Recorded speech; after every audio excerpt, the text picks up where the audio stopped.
We open on some rich snob who doesn't understand the concept of student housing. Am I in a dorm room? Yeah. Our protagonist, Tree Gelman, had a drunken night of partying and wakes up on her birthday in her classmate Carter Davis's room. Despite Carter being an absolute sweetheart, Tree leaves in a huff, like a real Hillary Duff, to make her way back to her sorority house. Tree's roommate, Lori Spangler, surprises her with a homemade cupcake for her birthday, of which Tree blows out the candle and immediately throws in the trash. Damn, you're such a... We learn Lori works as a nurse at the university's hospital, and Tree's having a sexcapade with her professor Gregory Butler, MD.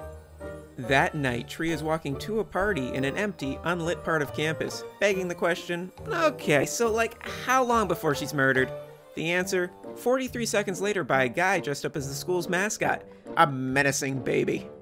After death ruins her night, she is welcomed back by Carter's cute face in an equivalent situation she was in the previous morning. Strap in, we're going to live this day out for a while. She storms out of the room in a cloud of discourtesy and confusion. On her way back to her sorority house, the events of the previous day reoccur as if her day is repeating over. Because it is. Tree makes it back to her room to see Lori, and another cupcake goes uneaten. Everybody hurts sometimes. That night, our girl makes a bold move to avoid the tunnel where she was murdered the night before to, you know, not die. Unfortunately, death still followed. Tree again wakes up in Carter's bed. As if his room was a disco, she runs out in a panic. Running through campus, her day is repeating yet again. She returns home and freaks out to Lori. As dawn approaches, Tree boards herself in her room. She's about to take a chomp out of that pesky cupcake, but the killer is apparently a keto activist. She reminds him of the time. But unlike MC Hammer, she gets stabbed. She looks to Carter for help. Like a true detective, he suggests she should just keep dying to figure out who her secret admirer is. Later that night, Tree gets clocked in the head with a baseball bat and dies. I guess basically any form of trauma kills her now? She wakes up with a concussion, revealing maybe her remaining lives are limited. Carter brings her to the hospital. Victim to paranoia, Tree attempts to hide. The killer shows up and gives Dr. Greg a little spinal tap. Tree gets in a car and tries to drive away but gets pulled over for speeding. Her nemesis followed, and just like the Amazon, Tree gets burned. Oh, fuck.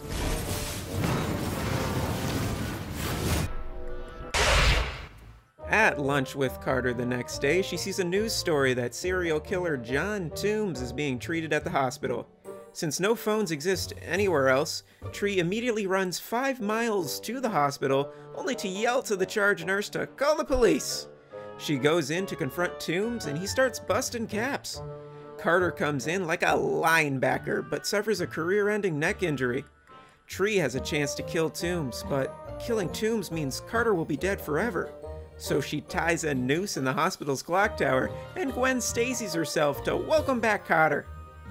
She again wakes up in Carter's room, but this time with Carter fever.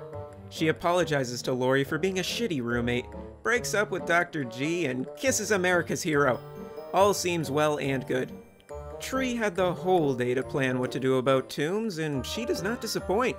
With wisdom beyond her years, she decided her best course of action was to put a knife to the throat of the police officer on duty at the hospital, confiscate his firearm, threaten him, force him at gunpoint to run for help, and deal with Toombs herself. Great plan, Tree. She luckily escapes thanks to a quick power outage and shoots Toombs for real. Now hungry, Tree and Carter go back to her room to finally eat that cupcake Lori made. She wakes up back in, you guessed it, Carter's dorm room. She comes to the realization that Lori poisoned the cupcake and was behind the whole damn thing. Lori confesses that her resentment was over the love affair Tree had with Dr. Greg. Tree kicks her in the cooch and they start to wrestle. Pulling out all of the dirty moves, Tree throat punches Lori, shoves the cupcake down her gullet, and chandelier swing kicks her out the window. It's finally over. Tree somehow escapes the logistics of the justifiable homicide that just took place and goes out for a brunch date with Carter. Because not even the law can get in between their love. Every kiss begins with K. If you're a fan of chocolate milk, spying on dudes watching gay porn, or just think cupcakes are nothing but small cakes that are up to no good, then this movie's for you. You really are crazy. Okay, then.